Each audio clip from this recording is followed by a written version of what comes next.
Bueno, en neutrófilos les decimos neutrofilia, neutropenia para decir que está bajo, plaquetopenia, trombosis para decir que está alto, en fin, para que se vayan familiarizando con estos términos. Y esta enfermedad también conocida como anemia de células falciformes, y es por esta característica morfológica que tiene al momento en que la miramos o la observamos al microscopio. Entonces, ahí ven la primera diapositiva, ¿verdad? Nada más para ver que no haya falla. Sí, la presentación. Ok, entonces, bueno, nada más rápidamente hablarles de la clasificación de anemias hemolíticas, que con su profesora no sé si ya lo abordaron o están en eso, pero bueno, aquí pues tenemos que pueden ser adquiridas o hereditarias. Las adquiridas pues pueden ser de origen inmune o no inmune, y las vamos a detectar con una prueba que se llama CUMS directo, que es una prueba sencilla con un reactivo que es una anti-IgG. Y si hay una reacción antígeno-anticuerpo, pues este anticuerpo pues se va a unir a este complejo y se va a evidenciar si es de origen inmune o no inmune con este tipo de pruebas. Pero también hay anemias que causan hemólisis, es decir, destrucción de los eritrocitos, liberación de la hemoglobina, que se conocen como hereditarias, y estas pues están ahí la esferocitosis, que bueno, pues ustedes en un extendido, en un frotis, pues van a ver una gran cantidad de esferocitos. Obviamente la drepanocitosis o anemia de células falciformes, la talasemia y las anemias provocadas por deficiencia de glucosa 6-fosfato deshidrogenasa. Entonces, en este preámbulo, pues ya tienen ustedes un panorama de la clasificación de las anemias que van a cursar con hemólisis o destrucción del eritrocito. Entonces, las alteraciones en la hemoglobina, para poder entender la anemia de células falciformes, se da porque, puede haber formación de hemoglobinas anormales, y estas lo que provoca que haya una anormalidad en su estructura es que sean insolubles y se provoque rigidez en el eritrocito. Recuerden que pues es altamente permeable, elástica la membrana del eritrocito por la característica que tiene. Y bueno, dentro de esto, dentro de las anormalidades de la hemoglobina, tenemos las hemoglobinopatías, que ahí está clasificada la drepanocitosis, y las deficiencias por una de las proteínas, es decir, la globina, que ahí están clasificadas las talasemias. Bueno, ahora, las hemólisis, ¿por qué se da? Porque, bueno, hay una disminución en el volumen, en el tamaño promedio del eritrocito.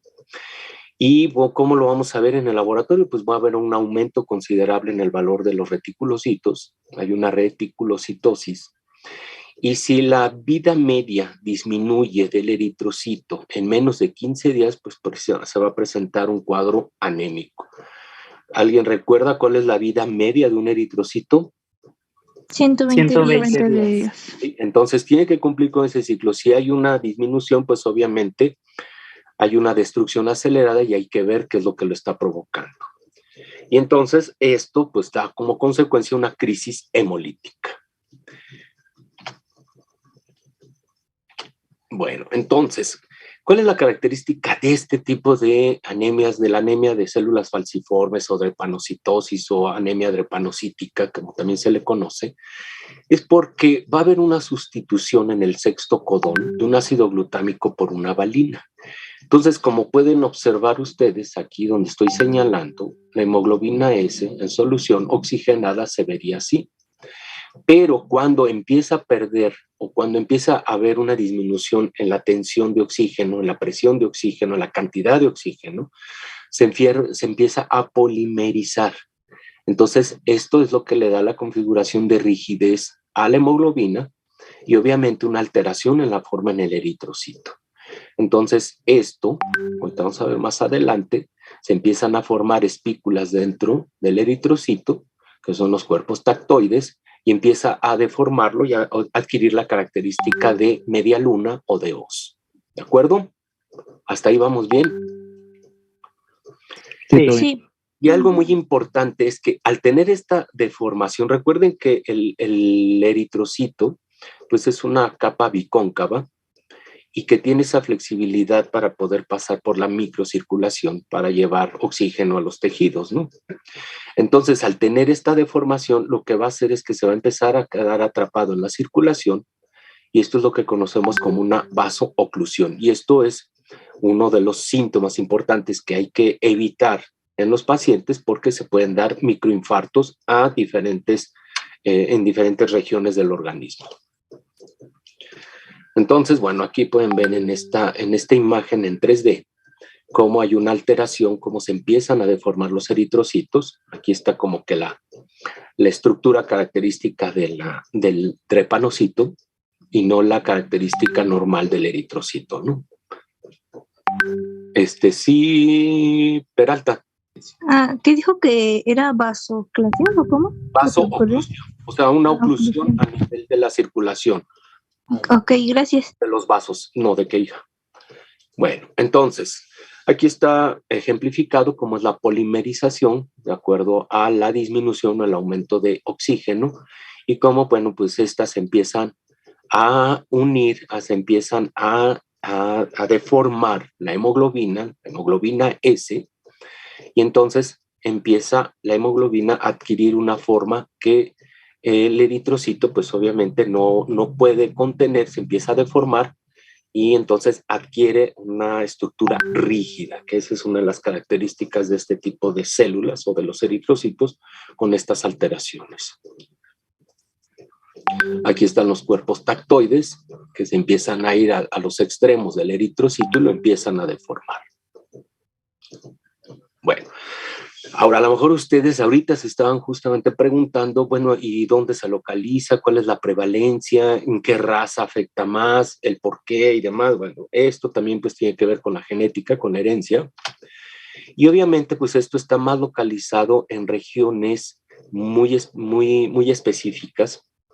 Por ejemplo, en la región subsahariana, en el África, en parte de la India, en alguna parte de los países arábigos o parte del este de Europa, en el este de los Estados Unidos. Aquí a lo mejor no se presenta en México, pero bueno, en la parte sureste de nuestro país, en la parte de acá de Venezuela, de Brasil, ahí se encuentra más localizado y tiene un componente genético, como vamos a ver más adelante. Afecta más a las personas de raza negra. Esto tiene que ver también con la genética, como les decía, les repito. Y bueno, aquí está, miren. Como les decía, es una enfermedad genética autosómica recesiva. Entonces, ejemplo, aquí tenemos dos individuos. La mamá es portadora, pero no está afectada porque lo tiene en forma heterocigota, no homocigota, o sea, lo tiene en doble dosis. Entonces compensa con el gen correcto. El papá también es portador, pero no está afectado, entonces pues no hay problema, pero si antes de casarse cada quien se hiciera un mapeo genético, pues a lo mejor acabaría uno soltero, porque bueno, pues hay muchas enfermedades donde podemos ser portadores hasta encontrar otro portador y pues ya se va al traste con muchas cosas, ¿no? Entonces tienen esta descendencia. Entonces, obviamente van a tener el gen normal, uno de los individuos, porque esto es por probabilidades, 25% de que esto ocurra, pero dos de los individuos, si es el caso, van a ser portadores del gen afectado. Pero en una de esas, y esto también ocurre en un 25% de los casos, uno de los descendientes va a heredar los genes afectados y este va a padecer la enfermedad. Está en forma homocigota. ¿De acuerdo? ¿Hasta aquí queda claro cómo es la enfermedad autosómica recesiva? Sí. Bueno, entonces vamos a ver los aspectos clínicos de esta enfermedad. Las manifestaciones clínicas principales se dan a nivel óseo, en el sistema genitourinario, obviamente en el vaso, recuerden, ahí hay un secuestro importante de eritrocitos, en el sistema hepatobiliar, en el sistema cardiopulmonar, a nivel de ojos y a nivel del sistema nervioso central. Entonces, cuando un paciente tiene esta enfermedad, pues el médico tiene que cuidar mucho estos aspectos para evitar pues un daño permanente, un daño crónico, y que, bueno, pues ya no haya solución al órgano afectado. Entonces, ¿cuáles son las crisis que presentan estos pacientes? Pues las vasooclusivas o dolorosas. O sea, imagínense que tengan ustedes ahí un taponamiento por obstrucción en la deformidad de los eritrocitos. En la circulación, pues obviamente esto se empieza a inflamar, empiezan a apelotonarse los eritrocitos de que no pueden circular, y esto pues puede provocar algún microinfarto. También puede haber aplasia y también puede haber crisis por secuestro en estas células. Ahorita vamos a ver más adelante esto. Miren, aquí en esta microfotografía de la microcirculación podemos ver cómo empiezan los eritrocitos a quedar atrapados y entonces ya no hay una circulación continua. Y esto pues va a provocar crisis dolorosas, inflamatorias y lo que hay que evitar, infartos. Bueno, ¿y cómo se hace el diagnóstico por el laboratorio? Vamos a abordar el caso clínico. Es un caso clínico muy sencillo, pero para que ustedes vean cómo llegan los pacientes y que es muy importante el cuestionario, la historia clínica del paciente, porque recuerden, es una enfermedad hereditaria, entonces hay que escarbarle a lo que es la familia y si hay alguien que ha padecido esta enfermedad dentro de los familiares más cercanos. Entonces, miren, llega un paciente masculino de 16 años, joven, con historia de anemia, es decir, ya había tenido episodios anémicos. Y esto desde los 6 meses de edad, esto pues nos llama la atención, ¿no? En los primeros años de vida, pues sufrió varios episodios de dolor y edema en los dedos, es decir, inflamación en las partes distales y dorso de las manos. Más tarde, en 3 ocasiones, presentó crisis de dolor abdominal, que se interpretaron como cuadros de abdomen agudo, pero que se dieron en forma espontánea. Entonces aquí pues ya tenemos el primer componente que podemos confundirlo por esta manifestación clínica con otro tipo de enfermedades. Inició su padecimiento actual, o sea, cuando se presentó a la clínica 12 horas antes de que lo ingresaran, con un dolor acentuado en cadera, ojo, cadera en la parte derecha, bueno, en la parte de la cadera derecha, y que esta no cedía con analgésicos. Bueno, en la exploración física se encontró a un paciente pues delgado, con palidez acentuada de piel y mucosas y moderada ictericia. Otro dato muy importante. ¿Por qué creen que se deba la ictericia? ¿O qué es la ictericia? Si es que lo han oído, lo saben. El color amarillento en ojos y piel. Ajá, pero ¿por qué se debe? Si no mal recuerdo, es por un problema hepático. Miren, si hay hemólisis, esto quiere decir que hay destrucción acelerada de los eritrocitos.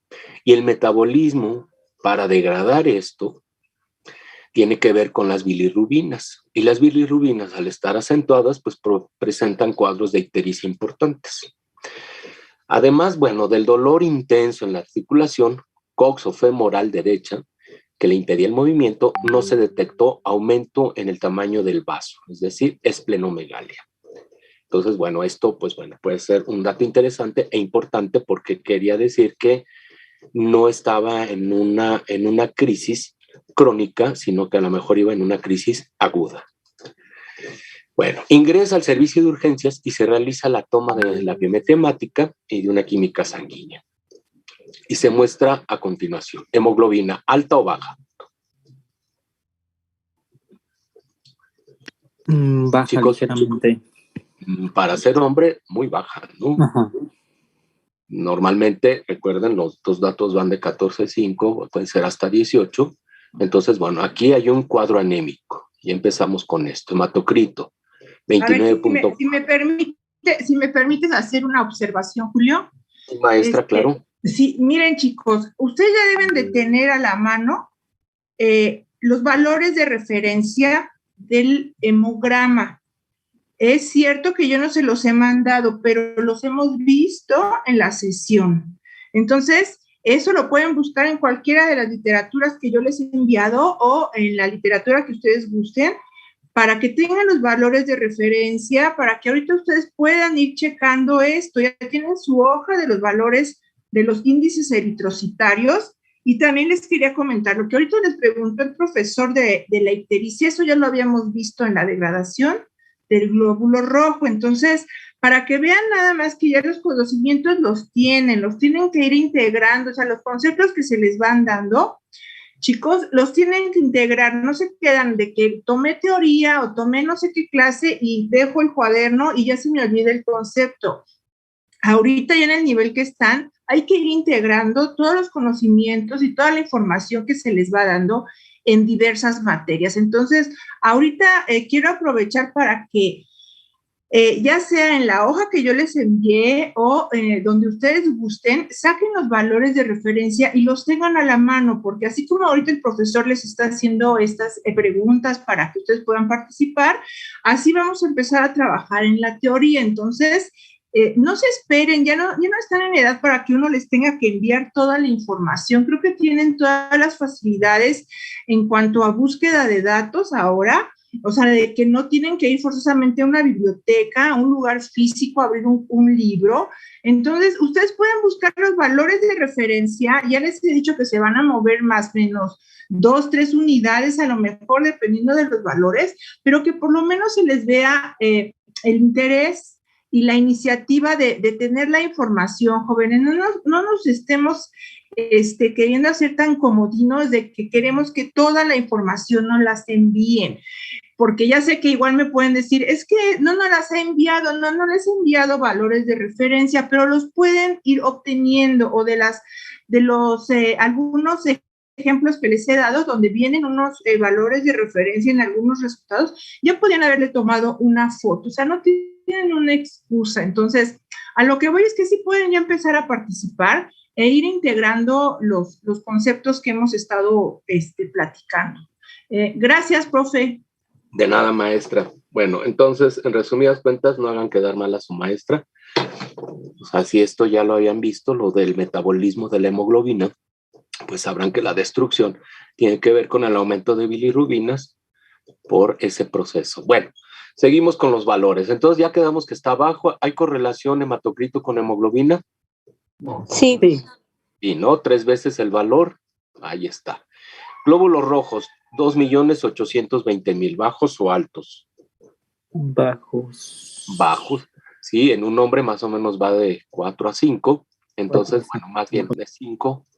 La mujer más o menos 4. Entonces, aquí esto nos llama mucho la atención porque hay una disminución. Y obviamente esto lo vamos a acompañar, o bueno, se va a confirmar con el valor tan elevado de reticulocitos, 34.6. ¿Se acuerdan de cuál es el valor normal? Del 0.2 al 0.5. ¿Segura? Es de 0.5 a 2%. Exactamente. Entonces, Me confundí. Esto está muy alto, ¿no?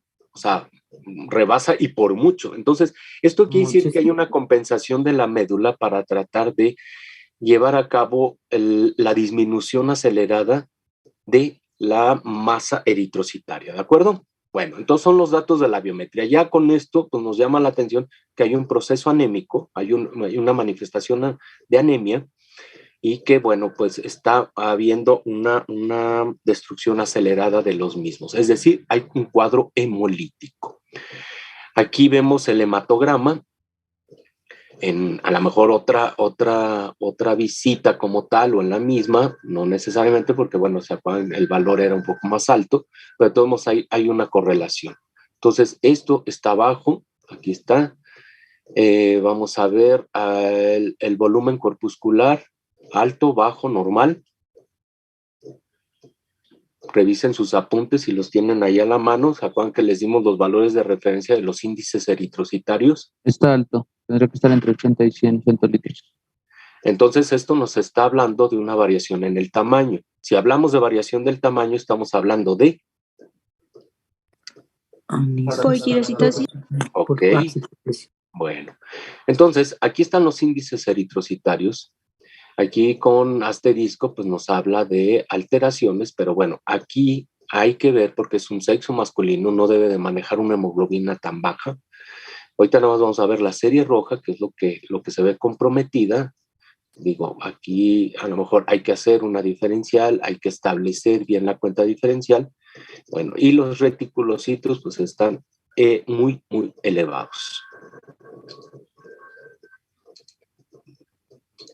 Bueno, entonces aquí para que lo recuerden cuáles son los índices eritrocitarios y sus valores de referencia y cómo los calculan, que esto ustedes ya lo deben de tener como apunte porque ya vimos esta clase, ¿de acuerdo? Sí. Bueno, y en la química sanguínea arroja una bilirrubina total de 3.7, una bilirrubina indirecta de 3.5 y una directa de 0.2. Entonces, esto está alterado. Esto quiere decir que hay un proceso hemolítico y se confirma con esto. Y en el extendido de sangre periférica se muestra a continuación qué es esto. Pues aquí ya sin ningún preámbulo, pues miren. Esto a lo mejor ustedes, bueno, pueden decir, no sé, a lo mejor es un leptocito o un eliptocito, ¿no? Por la forma. Bueno, pero vean las puntas, están puntiagudas, no están romas. Vean aquí, tiene más forma. Vean aquí, ya se ve como de media luna. Entonces, esto ya les llama la atención de que es unas células, son drepanocitos. Y entonces vamos a pasar a hacer las pruebas confirmatorias de esto. Perdón, la bilirrubina directa, ¿cuál era el valor que presentaba el paciente? A la directa, 0.2. Ok, gracias. Pero la indirecta sí se ve muy alterada cuando hay un proceso hemolítico. Bueno, aquí en otra parte del extendido, ¿qué es esto? Los reticulocitos. No, pongan mucha atención, ¿qué es esto?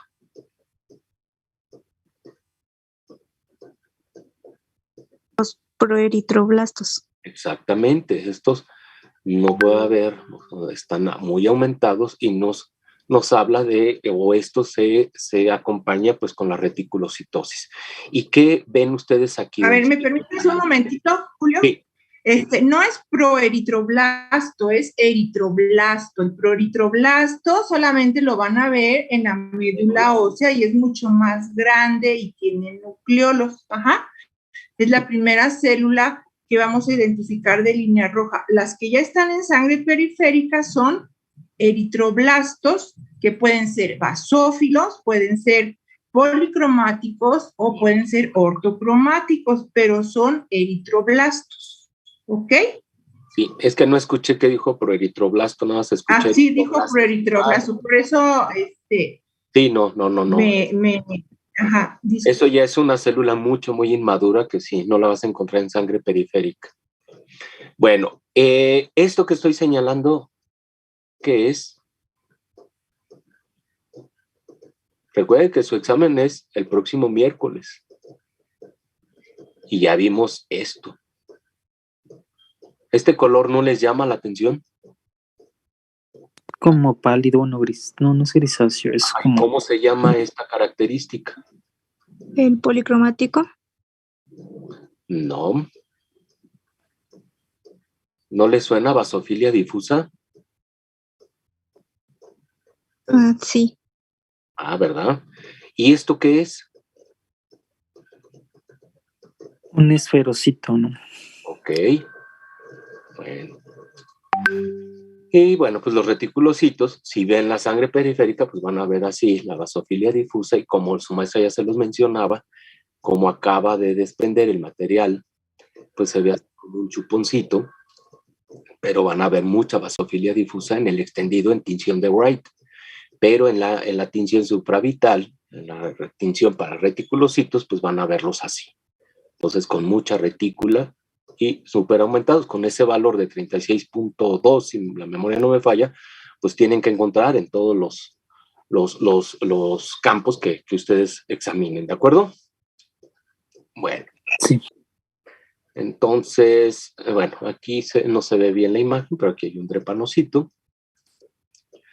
Cuenta de reticulocitos, pues vean, hay muchísimos.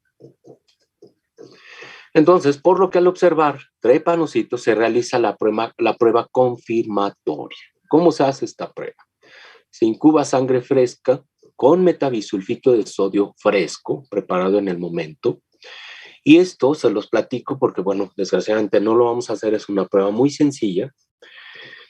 Ustedes ponen una gota de sangre en un portaobjetos, ¿sí? Y le ponen metabisulfito de sodio, lo cierran, es decir, ponen arriba un cubreobjetos y lo van a sellar.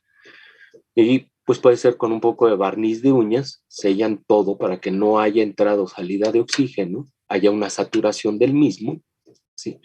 Y a los 30 minutos ustedes van a observar la formación de más drepanocitos por esta alteración en la cantidad de oxígeno.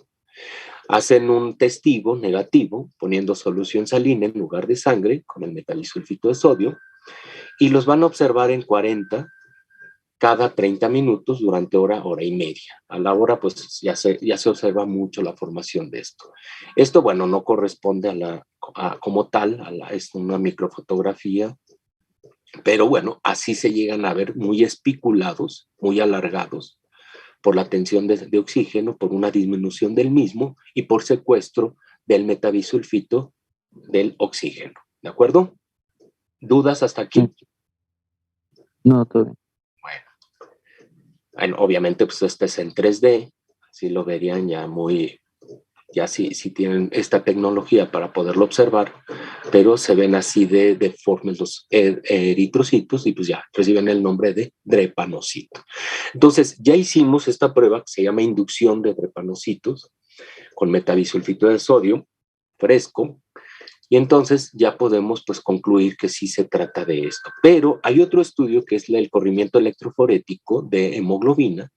Se meten controles de hemoglobinas normales. Entonces, un individuo normal pues va a presentar en estas cantidades más hemoglobina A menos A2 y no presenta la fetal ni la S. Y un homocigoto pues va a presentar en doble dosis la hemoglobina S. Este es el paciente que tiene los síntomas, ¿no?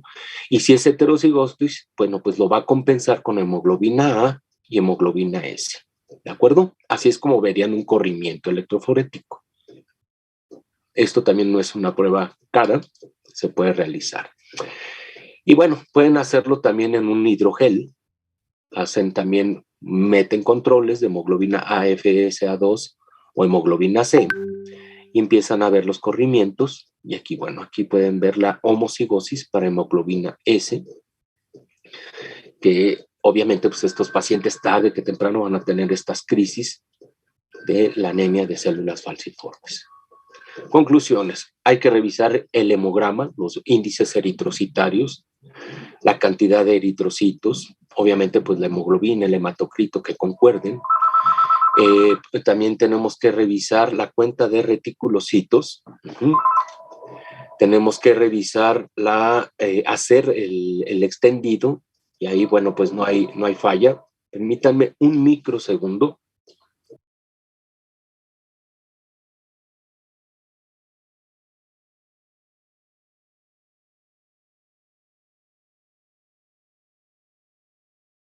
Ya, disculpen ustedes. Entonces, revisar esto, la cuenta de reticulocitos, la observación del frotis. Se debe de hacer una electroforesis o una inducción de drepanocitos. Ya revisamos cómo se realiza. Y bueno, son pruebas no caras, como les dije, y sencillas de realizar.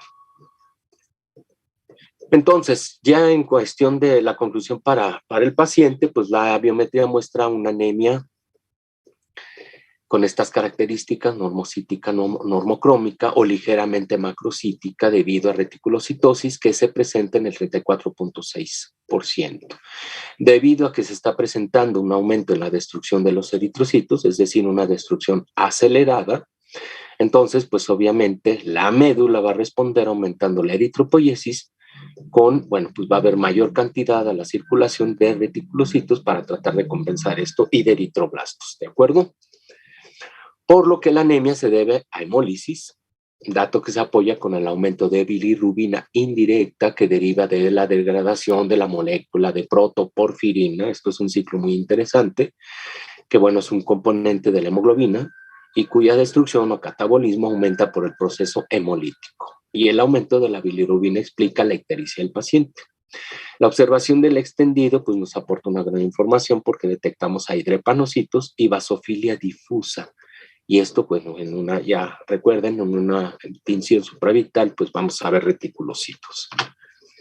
Se observan eritroblastos y hay una población eritroide heterogénea, por lo que se realiza una inducción de drepanocitos, complementar la información aportada por la biometría y el examen morfológico de los eritrocitos, la cual da positiva, confirmando la presencia de drepanocitos o células falciformes. Entonces, pues, se hace una electroforesis, se evidencia la presencia de hemoglobina S, ya se confirma que se trata de un paciente que tiene esta alteración. Y pues las crisis de dolor abdominal pues son muy características en las hemoglobinopatías S y corresponden a cuadros de oclusión vascular, de ahí el dolor, por drepanocitos con isquemia. Isquemia es que le falte oxígeno o hipoxia al órgano. Y esto, pues bueno, puede acompañarse con necrosis de una zona, o sea, una destrucción de ahí.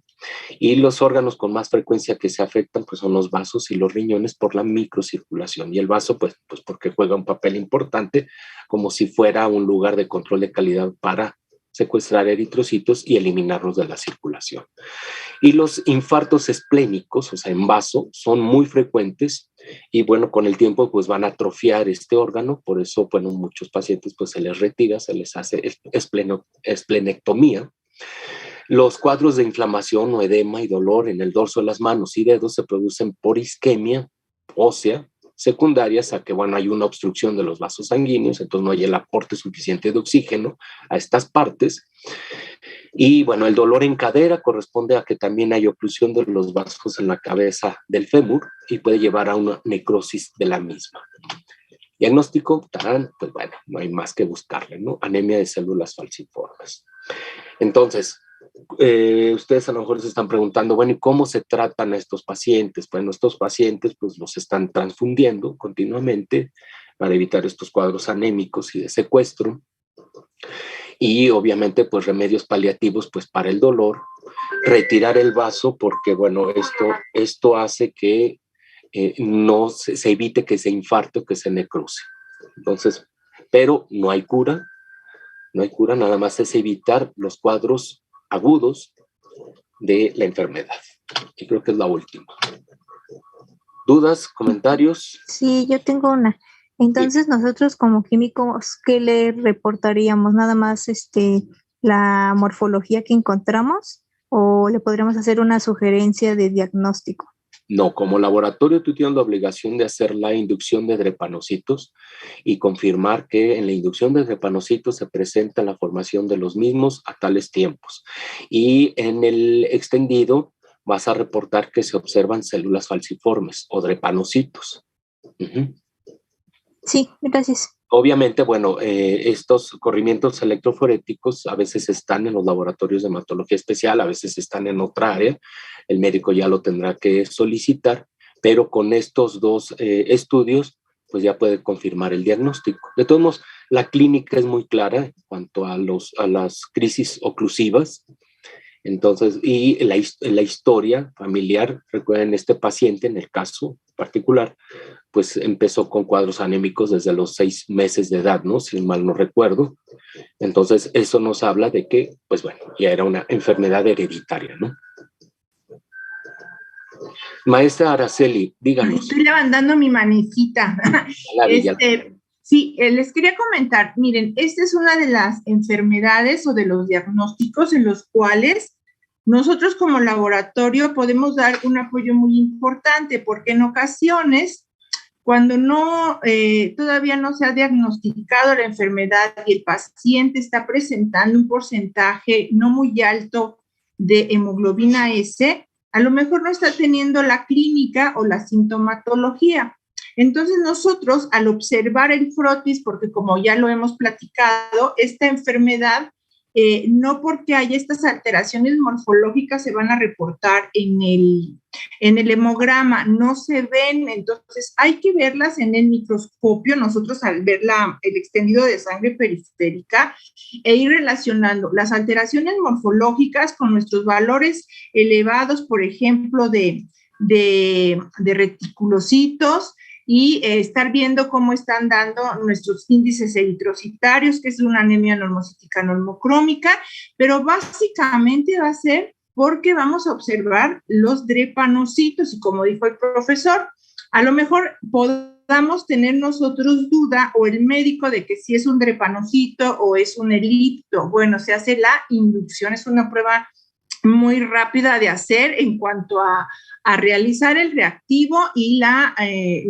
misma técnica es muy fácil, o sea, no es complicada y nosotros podemos ya dar la seguridad de que se trata de una célula de anemia falciforme, ¿no? Entonces, es una de las características morfológicas que son importantes, que tenemos que observar, de ahí la importancia de que les hemos estado mencionando que deben de hacer su extendido de sangre periférica e ir comparando el resultado del hemograma. Entonces, sí, nosotros vamos a reportar si el médico no tiene ni siquiera sospecha, que generalmente sí la tiene por la clínica del paciente. Son pacientes muy característicos en su desarrollo como individuos, porque son generalmente pacientes de talla pequeña, no crecen demasiado por el compromiso hematopoyético que tienen.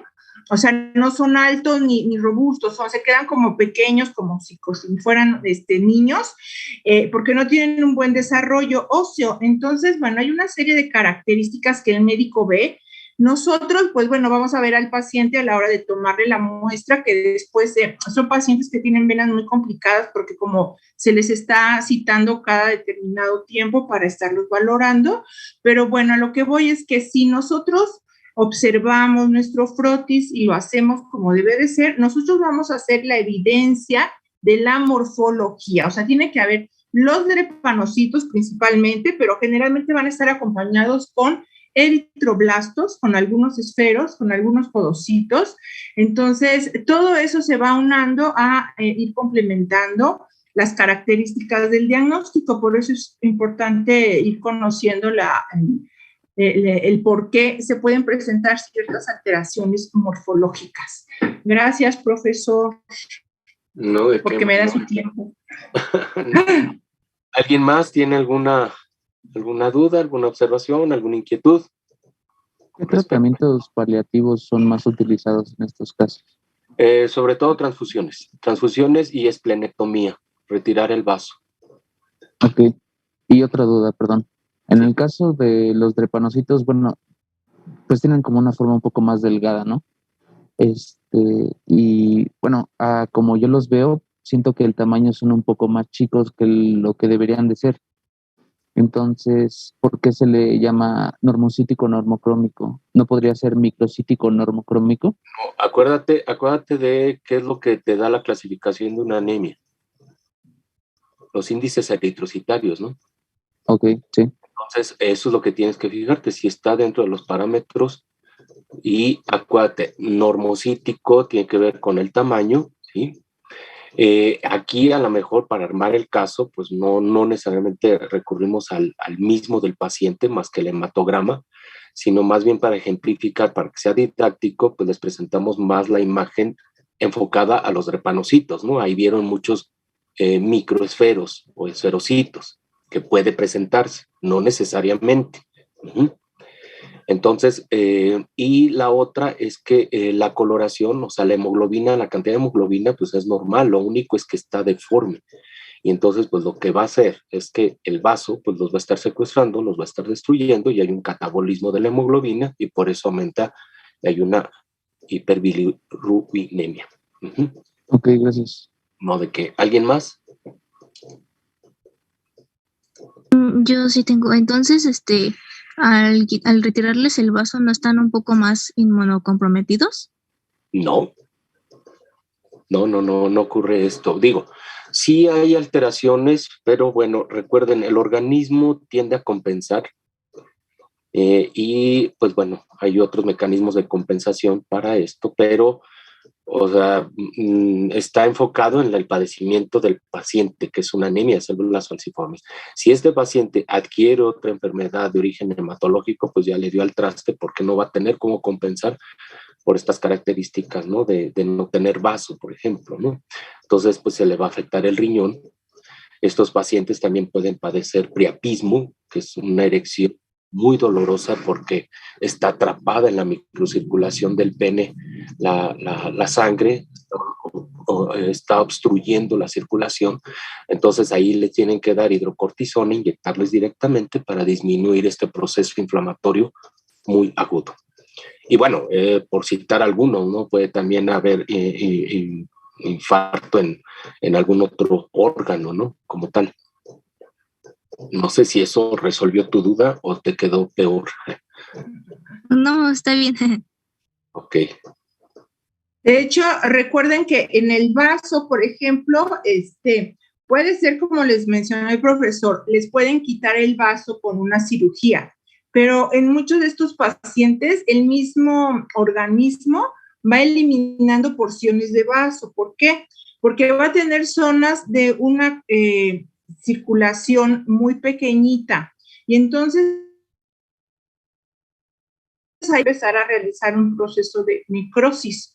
Y entonces en muchas ocasiones el mismo paciente, sin darse cuenta, obviamente, sin voluntad propia, ¿verdad? Va a ir eliminando pequeñas porciones del vaso hasta que en un momento dado puede no tenerlo y ni siquiera se enteró de que él mismo lo fue eliminando, ¿sí? Porque ahí se quedan atorados.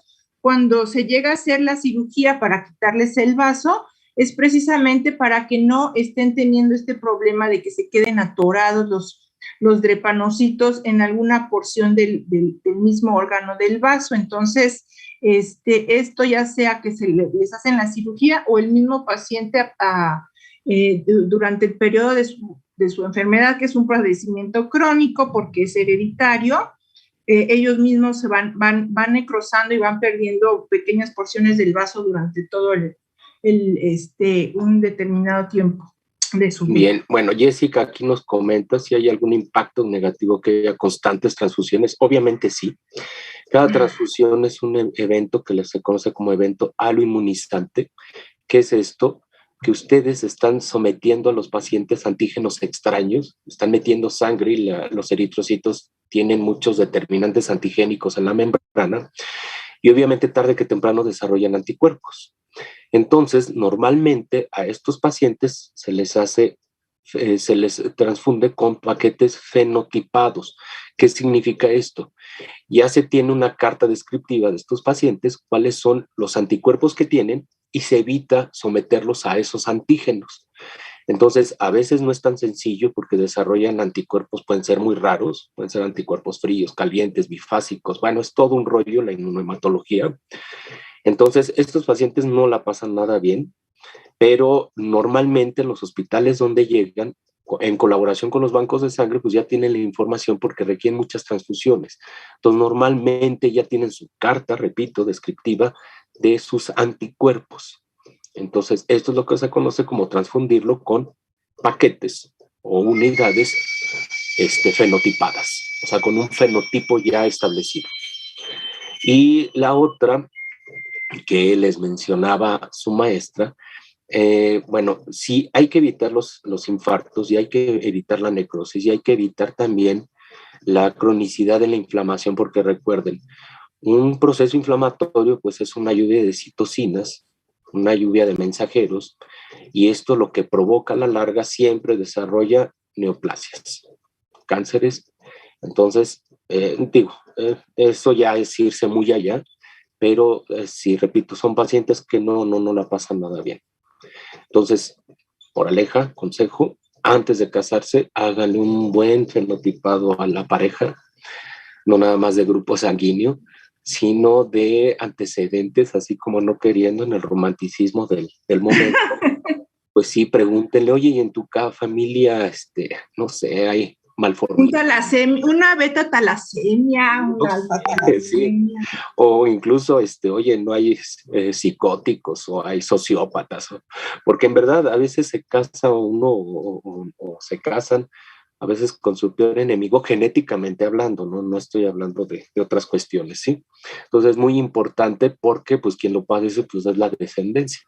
Ustedes pues pueden ser portadores igual que su pareja, pero pues tarde que temprano, recuerden, el 25% de probabilidad de que lo padezcan uno de sus hijos está latente. Y esto no lo digo yo, lo dijo Mendel hace muchos, muchos años. ¿Alguna otra pregunta, observación, algo que quieran agregar? Creo que en el chat hay preguntas. Me parece que una vez escuché que los pacientes politransfundidos pueden desarrollar reacciones adversas contra leucocitos.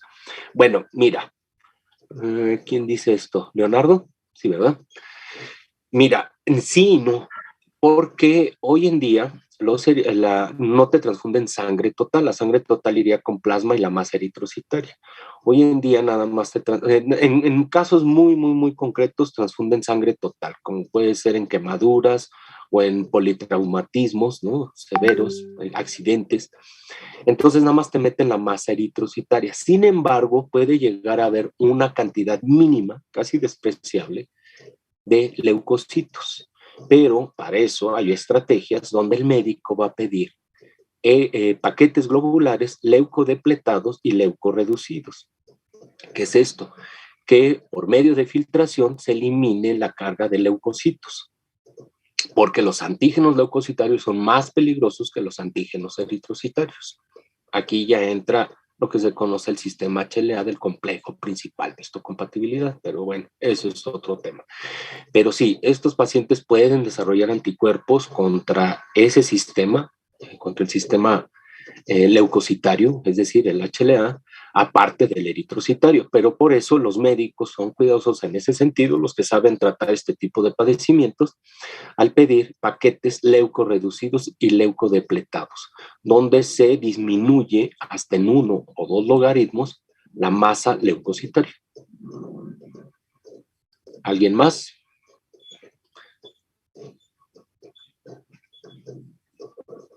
No, se quedaron mudos, es mucha información.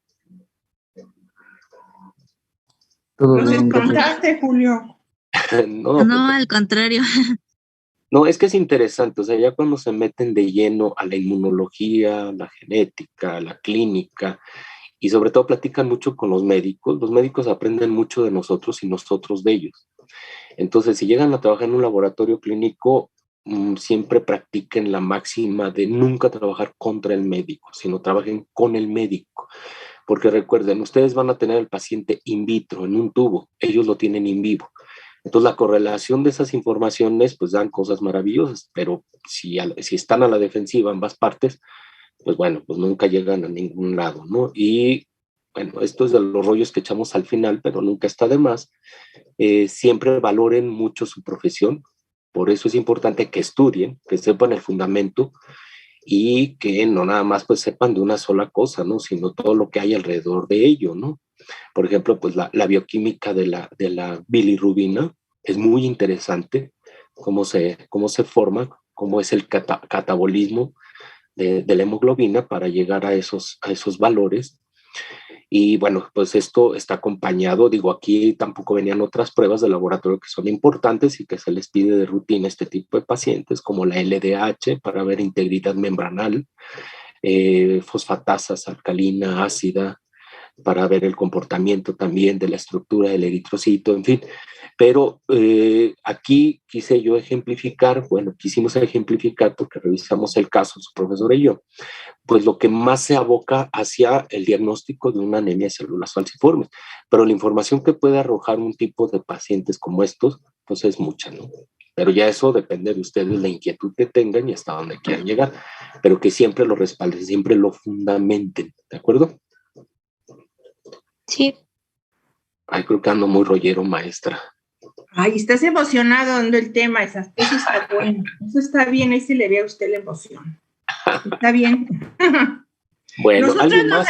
Oye, Julio, nosotros nos emocionamos mucho, pero los chicos luego no, pero esperemos que les podamos transmitir esta emoción. Esta emoción, ok. No, bueno, al menos a mí sí me gustó el caso clínico, no sé, los demás. Bueno, a mí me gustan mucho estas ondas de inmunología, entonces lo disfruto más. Qué bueno.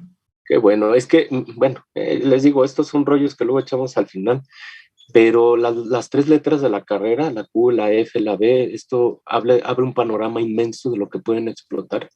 Digo, si les gusta la clínica, es todo un mundo, Digo, se los puede decir su maestra y yo que llevamos muchos, pero muchos años en este negocio, bueno, por llamarlo así, obviamente, y donde hemos visto muchos casos y que en verdad aprende uno mucho con los médicos. Y ya cuando te vuelves líder de opinión y te hablas de tú a tú con un médico que sabe mucho y que reconoce que tú lo sabes, es porque ya lograste algo, pero eso pues ¿cómo lo haces? Pues defendiendo lo que sabes, ¿no? Estudiando, preparándote, no nada más quedándote con la primera lectura que tengas a la mano, ¿no? Como decía su maestra, ahora tienen un sinfín de herramientas para encontrar información, ¿no?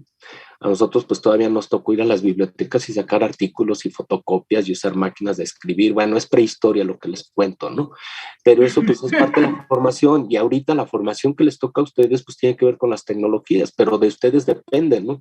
Todo puede estar al alcance de apretar un botón, pero pues si no saben ni qué es lo que van a buscar o qué botón tienen que apretar, pues bueno, pues también por ahí empezamos mal, ¿no?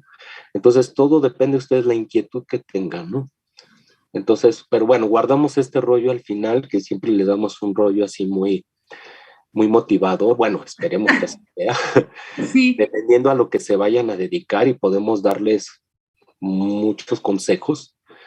Como siempre lo he dicho, llega uno a una edad en que ya tiene muchos consejos, pero ya no hay gente que los quiera escuchar, ¿no? Pero en su caso, pues ni modo, se tendrán que aguantar porque es parte también de la enseñanza, porque no nada más es hablar de hematología, también es poder tocar terrenos más sensibles como es, pues bueno, la empatía que puedan sentir cuando estén trabajando en un laboratorio con el paciente, en fin, son muchas cosas, ¿no?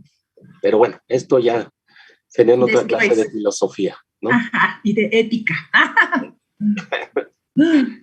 Bueno, ¿algún otro comentario, alguna otra cosa? Nada. No, todo bien, gracias. No, creo que no. Grillos. Bueno, entonces miren, voy a liberar el cuestionario. Ya saben que en automático se ponen candados. De hecho, estaba programado para liberarse a las 3:10 y la fecha límite para entregarlo, así o más barquillo, es para mañana antes de las 23:59. Ya después de esa hora, a lo mejor lo van a poder entregar, pero bueno, ya habrá una disminución de la calificación. El cuestionario está muy sencillo, son 10 preguntas, si mal no recuerdo, y es hasta lo que vimos el día de hoy. Y la próxima semana será el examen, que viene con algo de teoría, nada que no hayamos visto y que no se vea en la parte de laboratorio. O sea, no les vamos a meter cosas que no tengan que ver. Y pues obviamente pues imágenes que ustedes van a tener que decirnos con qué patología está relacionada y de qué imagen se trata, ¿de acuerdo? De todos modos, como vamos a estar en vivo, pues cualquier duda que les surge ese día del examen, pues aquí se las podemos resolver sin ningún problema. ¿Alguna duda de esto? ¿No? No, todo Profesor, claro. acabo de checar el cuestionario y dice que ya no acepta respuestas. No sé si, se supone que a las 3 se abrió, ¿no? O es Sí, hasta... pero no, déjame quitarle el candado, denme un ok, segundo, perfecto. Entonces ya olvidé. porque tiene que ver con eso, que me Ok, choca, ok. pero bueno, así está programado, no, créanmelo, no es culpa mía. Entonces, ustedes lo van a ver como cuestionario de serie roja 2.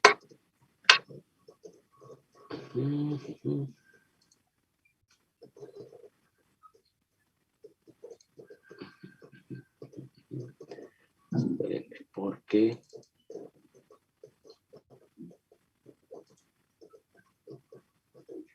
ya está, déjenme ver. Déjenme quitarle los candados. Nada más que me permite la configuración y ahorita les pregunto si ya lo pueden hacer. Respuestas, aquí está.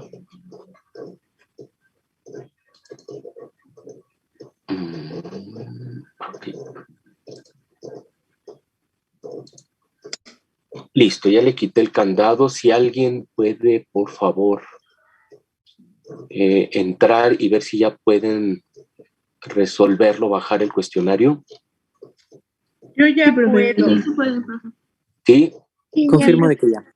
Ok, entonces ya saben, tienen para entregarlo hasta mañana antes de las 23:59 y nos vemos el próximo miércoles para el examen de serie roja. Por favor, sean puntuales y conectados a tiempo porque, bueno, la lista pues la vamos a pasar de acuerdo al examen Tenemos los 10 minutos reglamentarios de tolerancia. Digo, tampoco si llegan 2 minutos más tarde, no los vamos a dejar hacer el examen, no se trata de eso, pero sí estar lo más puntual. Es un examen en verdad muy, muy sencillo, lo van a terminar rápido. También no se queden hasta hay 4 horas porque no es para eso, es un examen sencillo, ¿de acuerdo?